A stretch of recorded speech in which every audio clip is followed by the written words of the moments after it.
नमस्कार, जय हिंद दोस्तों। स्वागत है आपका आपके अपने यूट्यूब चैनल पर। आज की इस क्लास में हम कंप्लीट करने वाले हैं ज्योग्राफी का एक टॉपिक, ब्रह्मांड। यहाँ से अक्सर परीक्षाओं में एक दो प्रश्न देखने को मिलते हैं। जो ब्रह्मांड है, जो अंतरिक्ष है, जो हमारा आकाश गंगा है, उनसे जुड़े हुए जो चीज़ें हैं, टू द पॉइंट चीज़ें आपको अभी बताई जाएंगी और अक्सर परीक्षाओं में यहाँ से प्रश्न देखने को मिलता है। तो ब्रह्मांड में क्या क्या आता है ये आपको भली भांति पता होगा। आप छोटे से ये सब पढ़ते आ रहे हैं, ठीक है। ये कुछ ग्रह और पुच्छल तारे की तस्वीर है। यही ऐसा ही कुछ ब्रह्मांड आपको अंतरिक्ष में देखने को मिल सकता है, ठीक है। कोई फोटो खींची गई नहीं है, ये जनरेटेड तस्वीर है। तो ये चीज़ आप ध्यान रखिएगा। सबसे पहले बात करते हैं बिग बैंग थ्योरी की। तो महाविस्फोटक सिद्धांत, बिग बैंग थ्योरी को ही हिंदी में महाविस्फोटक सिद्धांत कहते हैं। ब्रह्मांड की उत्पत्ति आकाशगंगा तथा सौरमंडल की उत्पत्ति से संबंधित है। क्या कि महाविस्फोटक सिद्धांत यानी कि बिग बैंग थ्योरी ही ब्रह्मांड की उत्पत्ति आकाशगंगा तथा सौरमंडल के उत्पत्ति से संबंधित है। इस सिद्धांत का प्रतिपादन जॉर्ज लेमैत्रे ने किया था। 1894 से 1966 तक ये रहे। निर्वात में प्रकाश द्वारा एक वर्ष में चली गई दूरी प्रकाश वर्ष कहलाती है। प्रकाश वर्ष दूरी का मात्रक है। एक प्रकाश वर्ष लगभग 95 खरब किलोमीटर के बराबर होता है। सौरमंडल का निर्माण लगभग 4.6 बिलियन वर्ष पूर्व हुआ था। पोलैंड के खगोलशास्त्री एवं गणितज्ञ निकोलस कोपरनिकस ने 1514 ईस्वी में एक हस्तलिखित पुस्तक लिटिल कमेंट्री में इस सिद्धांत का प्रतिपादन किया था कि सूर्य ब्रह्मांड के केंद्र में है तथा पृथ्वी उसकी परिक्रमा करती है। तो 1514 ईस्वी में सर्वप्रथम पोलैंड के खगोलशास्त्री एवं गणितज्ञ निकोलस कोपरनिकस ने ये एक किताब लिखी थी, हस्तलिखित लिटिल कमेंट्री। उसमें इन्होंने बताया था कि सूर्य ब्रह्मांड के केंद्र में है तथा पृथ्वी उसकी परिक्रमा करती है। उल्लेखनीय है कि 6ठी शताब्दी में प्रसिद्ध भारतीय खगोलविद बारामीहर ने इससे लगभग 1000 वर्ष पूर्व ही यह बता दिया था कि चंद्रमा पृथ्वी का चक्कर लगाता है और पृथ्वी सूर्य की परिक्रमा करती है। देखिए, बातें यहां तक भी फैली हैं कि कहा जाता है कि जो भारतीय ज्ञान था, यही अरबों के द्वारा जो व्यापारी आते थे, उनमें से कुछ यात्री आते थे जो काफी पढ़ने में अच्छे थे, ट्रांसलेशन करके पूरा जो यहाँ का ज्ञान था वो वहाँ लेके चले गए यूरोप में, ठीक है। वहाँ पर सारी खोजें फिर वहाँ पर हुई। जो भारतीय ज्ञान था, पुरातन ज्ञान, प्राचीन ज्ञान, वही वहाँ पर दोबारा लिखा गया, ठीक है, यूरोप में। तो उल्लेखनीय है कि 6ठी शताब्दी की इसमें प्रसिद्ध भारतीय खगोलविद बारामीर ने इससे लगभग 1000 वर्ष पूर्व ही ये बता दिया था कि चंद्रमा पृथ्वी का चक्कर लगाता है और पृथ्वी सूर्य की परिक्रमा करती है। देखिए, ये बात सत्य भी हो सकती है कि जो भारतीय ज्ञान था वही यूरोप पहुंचा। इसका मुख्य कारण यह है कि हम सदियों से पूर्णिमा और अमावस्या मना रहे हैं। पूर्णिमा और अमावस्या की पूर्व भविष्यवाणी करना तभी संभव है जब हम खगोलीय जानकारी पूरी रखते हों, एक एक चीज को, बारीकी को समझते हों। हमारा जो पत्रा होता है, जो पंडितों के पास होता है, ब्राह्मणों के पास होता है, जो कथा कहते हैं, उनमें एक एक जानकारी लिखी होती है कि खगोलीय घटना के अनुसार पूर्णिमा कब होगी, चंद्र ग्रहण कब होगा और सूर्य ग्रहण कब होगा। तो इतनी बारीक चीज एक छोटी सी किताब में अगर वो कैलकुलेट करके लिख सकते हैं, तो उनके ज्ञान की जो शिखर था, जो ऊंचाई थी, वो उस समय काफी ज्यादा रही होगी। अब बात करते हैं अगले पॉइंट की। पोलैंड के खगोल शास्त्री एवं गणितज्ञ निकोलस कोपरनिकस इस मत के प्रतिपादक थे कि दैनिक गति में पृथ्वी अपने अक्ष पर तथा वार्षिक गति में स्थिर सूर्य के चतुर्दिक चक्कर लगाती है। तो यानी का अर्थ क्या हुआ, जो पृथ्वी है वो अपने अक्ष पर दैनिक गति के लिए घूमती है, इसीलिए दिन रात होते हैं, ठीक है। जब पृथ्वी का पीठ सूर्य के, जिस हिस्से की पीठ सूर्य की तरफ हो जाती है, उस हिस्से में रात होती है। जिस हिस्से की जो सामने का हिस्सा है सूर्य की तरफ हो जाता है, उस हिस्से में दिन होता है, ठीक है। तो यही जो मेन कारण है दिन और रात होने का, सुबह और शाम होने का। पृथ्वी लगातार अपने अक्ष पर घूमती है, ठीक है। तो ये दैनिक गति है पृथ्वी की, और जो वार्षिक गति है वो अपने लक्ष्य पर घूमते के साथ, जैसे लट्टू घूमता है तो वो आगे बढ़ता रहता है, अपनी धुरी पे तो घूमता ही है, साथ में वो लंबाई अपनी भी तय करता है। ऐसे ही पृथ्वी जब जो वार्षिक गति करती है वो सूर्य के चारों तरफ चक्कर लगाकर करती है। ठीक है, इससे मौसम बदलते हैं। क्या बदलते हैं? मौसम बदलते हैं। ठीक है, अंग्रेज वैज्ञानिक आइजैक न्यूटन ने गुरुत्वाकर्षण तथा गति के 3 नियमों का प्रतिपादन किया। अब वो गति के 3 नियम कौन है वो अलग से पढ़ाया जाएगा आपको फिजिक्स में। यहां पर आपको सिर्फ जो ब्रह्मांड की बेसिक जानकारी है वो बताई जा रही है। नासा के अनुसार सूर्य का आकार पृथ्वी से 109.2 गुना बड़ा है। ठीक है, कितना बड़ा होगा आप अंदाजा लगा सकते हैं, 109.2 गुना। ठीक है, सौर मंडल में कुल 8 ग्रह हैं। पहले 9 ग्रह माने जाते थे, फिर प्लूटो को क्षुद्र ग्रह मान लिया गया, लेकिन प्लूटो को उससे कोई फर्क नहीं पड़ा कि उसे छोटा ग्रह माना गया या बड़ा ग्रह। वो जिस गति से सूर्य की परिक्रमा कर रहा था वो उसी गति से आज भी कर रहा है। ऐसे ही आपका जीवन है। अगर आप पे कोई टिप्पणी करता है, आपको कोई नीचा दिखाता है, तो आपके जीवन पे कोई प्रभाव नहीं पड़ना चाहिए। ठीक है, क्योंकि वो लोग जो इनको जो कहना है वो कहते रहेंगे। आपको आगे बढ़ना है प्लूटो की तरह, आप आगे बढ़ते रहिए। आपका जो लक्ष्य है अपनी परिक्रमा पूरी करने का, आपकी परिक्रमा क्या है? अपने लक्ष्य को हासिल करना, कामयाब होना। ठीक है, जब आपका समय आएगा आप तुरंत कामयाब हो जाएंगे, लेकिन समय अच्छा आए उससे पहले खुद को तैयार रखिए। जिसमें सबसे छोटा बुध है। ठीक है, जो 8 ग्रह है उसमें सबसे छोटा बुध है, जबकि सबसे बड़ा जो ग्रह है वो बृहस्पति है। शुक्र सर्वाधिक चमकीला ग्रह है और वरुण सबसे दूर स्थित ग्रह है। ठीक है, वरुण सूर्य की परिक्रमा करने में सर्वाधिक समय लगभग 165 वर्ष लगाता है। कितने वर्ष लगाता है? 165 वर्ष में वरुण सूर्य की परिक्रमा पूरी कर पाता है। जब सूर्य एवं चंद्रमा के बीच पृथ्वी आ जाती है तो सूर्य का प्रकाश चंद्रमा पर नहीं पड़ता है और उस पर अंधेरा छा जाता है। इसे चंद्र ग्रहण कहते हैं। ठीक है, यह सदैव पूर्णिमा के दिन होता है। तो चंद्र ग्रहण सदैव पूर्णिमा के दिन होता है। तो जब सूर्य एवं चंद्रमा के बीच पृथ्वी आ जाती है तो सूर्य का प्रकाश चंद्रमा पर नहीं पड़ता है और उस पर अंधेरा छा जाता है। इस चंद्र ग्रहण, इसे क्या कहते हैं? चंद्र ग्रहण कहते हैं। खगोलीय इकाई लंबाई मापने की इकाई है। ठीक है, एस्ट्रोनॉमिकल यूनिट। जैसे समुद्री की यूनिट होती है, ठीक है, समुद्री मील होता है, वैसे ही खगोलीय इकाई होती है एस्ट्रोनॉमिकल यूनिट। ठीक है, यह इकाई सूर्य एवं पृथ्वी के बीच की औसत दूरी 149.598 गुणे 10 किलोमीटर या 149.6 मिलियन किलोमीटर के बराबर होती है। पृथ्वी सूर्य से निकटतम दूरी पर 4 जनवरी को होती है। इस स्थिति को पेरिहीलियन या उपसौर कहते हैं। जो पृथ्वी का सबसे निकटतम दूरी होती है वो 4 जनवरी को होती है। इसको क्या कहते हैं? उपसौर कहते हैं इस घटना को, जब पृथ्वी सूर्य के सबसे निकटतम पहुंचती है। देखिए, जैसे ये सूर्य है, ठीक है, पृथ्वी इस पर ऐसे चक्कर लगाती है, ठीक है, दीर्घवृत्ताकार कक्षा में। ठीक है, तो सबसे पास में यहां पहुंचेगी, ठीक है, और सबसे दूर यहां पर होगी। ठीक है, ये एक प्रोटोटाइप है, इसको बिल्कुल सही मत मानिएगा। ठीक है, तो 4 जनवरी को पृथ्वी यहां पर होती है और 4 जुलाई को पृथ्वी यहां पर होती है, जो सर्वाधिक दूरी होती है। 4 जुलाई वाले को अपसौर कहते हैं और 4 जनवरी वाले को उपसौर कहते हैं। क्लियर आपको? तो ये जानकारी आपको याद रखनी है, अक्सर परीक्षाओं में पूछ लिया जाता है।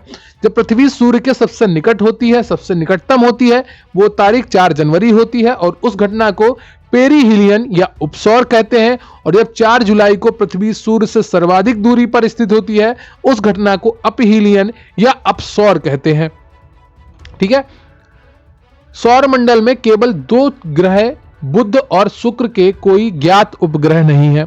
ठीक है, विज्ञान में एक बात होती है, जब तक कोई चीज ज्ञात नहीं है तो उसको ज्ञात नहीं है कहते हैं। ठीक है, और जब ज्ञात हो जाती है तो अभी तक के परिणामों के अनुसार यह बात सत्य है। ठीक है, ये लिखते हैं। तो सौर मंडल में केवल 2 ग्रह के उपग्रह नहीं है। वो ग्रह कौन कौन से हैं? एक तो शुक्र है और दूसरा बुध है। शुक्र ग्रह को सुबह का तारा और सायंकाल का तारा भी कहा जाता है।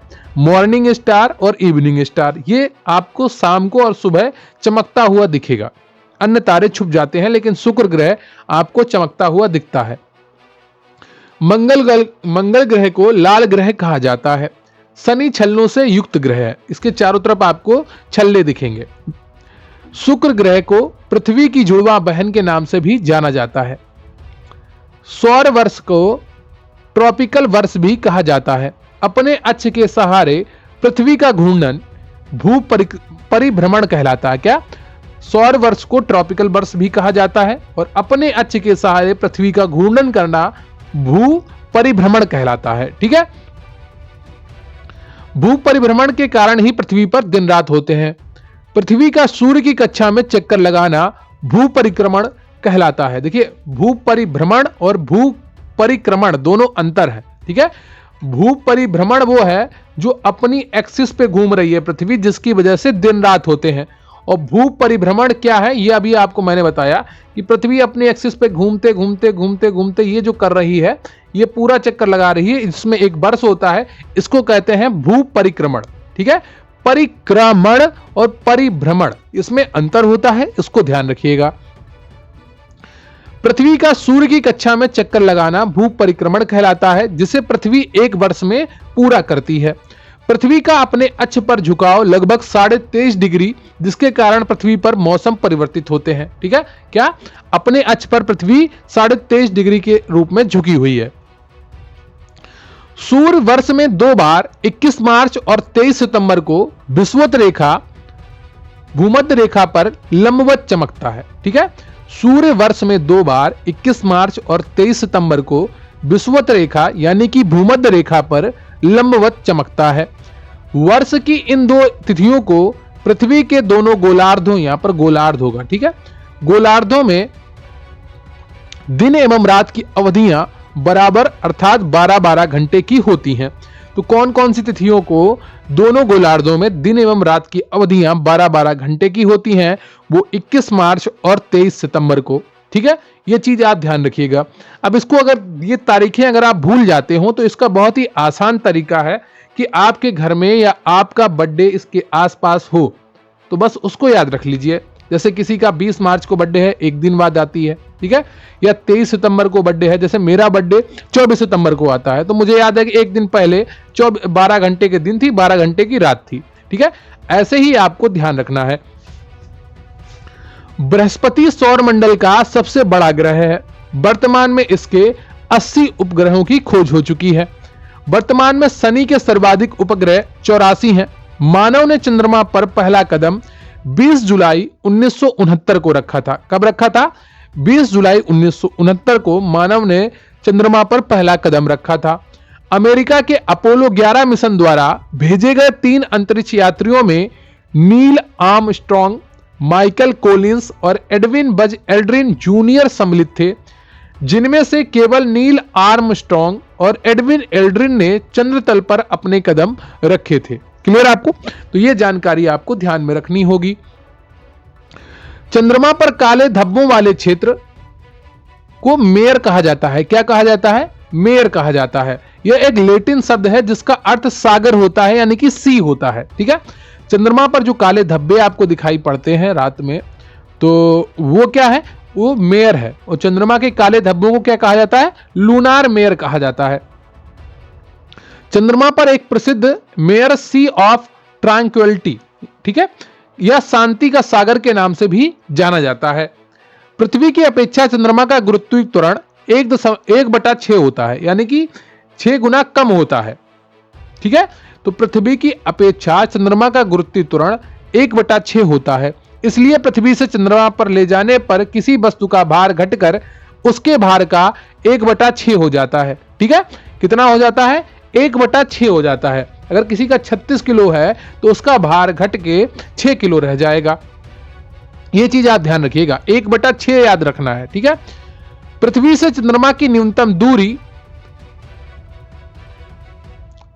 36,3300 किलोमीटर है, जबकि अधिकतम दूरी 4,55,000 किलोमीटर है, जबकि औसत दूरी 3,84,400 किलोमीटर है। ठीक है, मंगल और बृहस्पति की कक्षाओं के बीच सूर्य के चारों ओर परिक्रमा करने वाले सेल के छोटे छोटे टुकड़ों के समूह को क्षुद्र ग्रह कहते हैं। क्या? मंगल और बृहस्पति की कक्षाओं के बीच में सूर्य के चारों ओर परिक्रमा करने वाले शैल के छोटे छोटे टुकड़ों को क्या कहते हैं? क्षुद्र ग्रह कहते हैं। ऐसे छोटे छोटे टुकड़े हैं, ठीक है, ऐसे छोटे छोटे टुकड़े हैं, ये इनको क्षुद्र ग्रह कहते हैं जो परिक्रमा करते हैं सूर्य की, ठीक है। धूमकेतु सौरमंडलीय निकाय है जो पत्थर, धूल, बर्फ और गैस के बने हुए छोटे छोटे खंड होते हैं। धूमकेतु मुख्यतः कूपर बेल्ट एवं ऊट क्लाउड में पाए जाते हैं, ठीक है। तो ये धूमकेतु के बारे में पूरी जानकारी थी। अब हम देख लेते हैं कुछ महत्वपूर्ण परीक्षा उपयोगी तथ्य जो बार बार परीक्षाओं में पूछे जाते हैं और उनको देखना आपके लिए बहुत ही ज्यादा जरूरी है। कृपया वीडियो को लाइक कर लीजिएगा, चैनल पर नया है चैनल को सब्सक्राइब कर लीजिएगा। आप हमारे टेलीग्राम चैनल से भी जुड़ सकते हैं, उसका लिंक आपको डिस्क्रिप्शन बॉक्स में मिल जाएगा। आप हमारे व्हाट्सएप चैनल से भी जुड़ सकते हैं, उसका लिंक भी आपको डिस्क्रिप्शन बॉक्स में मिल जाएगा। अब बात करते हैं परीक्षा उपयोगी तथ्य की, ठीक है। तो वीडियो लाइक कर लीजिएगा जरूर। पुच्छल तारे की पूंछ की दिशा सदैव होती है, किस तरफ होती है? सूर्य से दूर की ओर होती है। क्या? सूर्य से दूर की ओर पुच्छल तारे की दिशा होती है, पूंछ की दिशा, ठीक है। सूर्य से पृथ्वी तक प्रकाश को आने में कितना समय लगता है? 8 मिनट 19 सेकंड लगता है। कितना लगता है?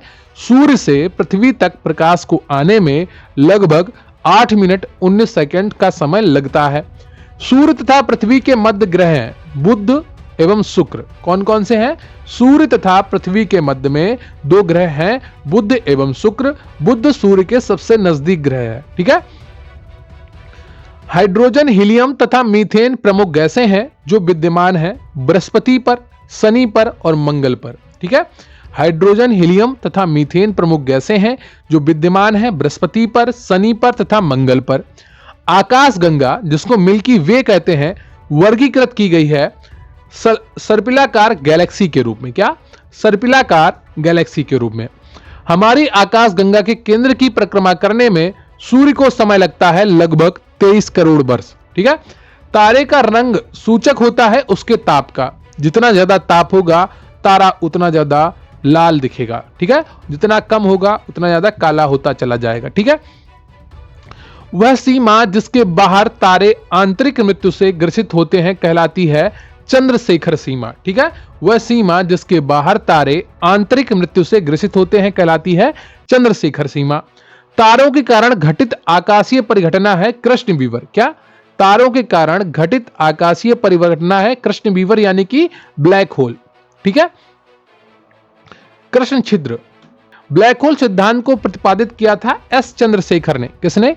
एस चंद्रशेखर ने ब्लैक होल सिद्धांत को प्रतिपादित किया था। ब्लैक होल अंतरिक्ष में एक पिंड है जो किसी भी प्रकार के विकिरण को बाहर नहीं आने देता। इस गुण का कारण है इसका बहुत उच्च घनत्व।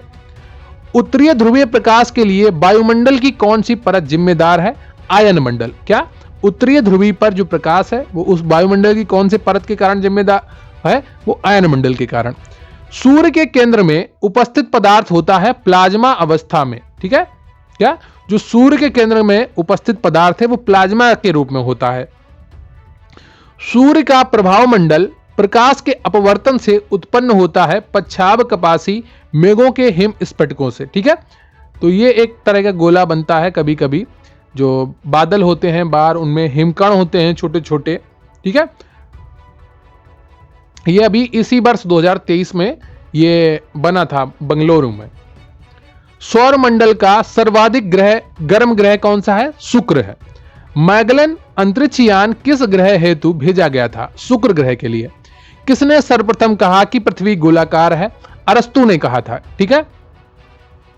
जीवधारी के रूप में पृथ्वी का वैज्ञानिक नाम क्या है? Green planet. क्या? ग्रीन प्लैनेट, क्योंकि अभी तक जो ज्ञात ग्रह हैं वहां पर जीवन सिर्फ पृथ्वी पर मिला है, इसके कारण इसको ग्रीन प्लैनेट कहते हैं क्योंकि इसमें जीवन है। कौन सा एक तारा पृथ्वी के सर्वाधिक समीप है? सूर्य, ठीक है। पृथ्वी के सर्वाधिक समीप स्थित तारा सूर्य है। पृथ्वी से दूरी के अनुसार सौरमंडल के ग्रहों का क्रम है शुक्र, मंगल, बुध, बृहस्पति, शनि, अरुण एवं वरुण, ठीक है। बुध है, फिर शुक्र है, फिर पृथ्वी है, फिर मंगल है फिर बृहस्पति है, फिर शनि है, फिर अरुण है, फिर वरुण है। इसके दिन की अवधि तथा उसके अक्ष का झुकाव सन्निकटता पृथ्वी के ही समान है। यह सत्य कथन है मंगल ग्रह के बारे में। किसके बारे में? मंगल ग्रह के बारे में। ठीक है, तो यह पूरा आपको ब्रह्मांड की जो महत्वपूर्ण संक्षिप्त जानकारी थी, आपका क्विक रिवीजन था, वो पूरा आपको करवा दिया गया है। परीक्षा उपयोगी तथ्य भी आपको बता दिए गए हैं। उम्मीद करता हूं आपको यह पूरा वीडियो पसंद आया होगा और आपने अच्छा रिवीजन किया होगा। तो कमेंट करके जरूर बताइएगा कि ये वीडियो आपको कैसा लगा। मुझे आपके कमेंट्स का इंतजार रहेगा। कृपया वीडियो को लाइक कर लीजिएगा, चैनल पर नया है तो चैनल को सब्सक्राइब कर लीजिएगा। इसी तरीके से आपको सभी टॉपिक कंप्लीट करवा दिए जाएंगे। तो थैंक यू वेरी मच, बहुत बहुत धन्यवाद आपका। जय हिंद, जय भारत।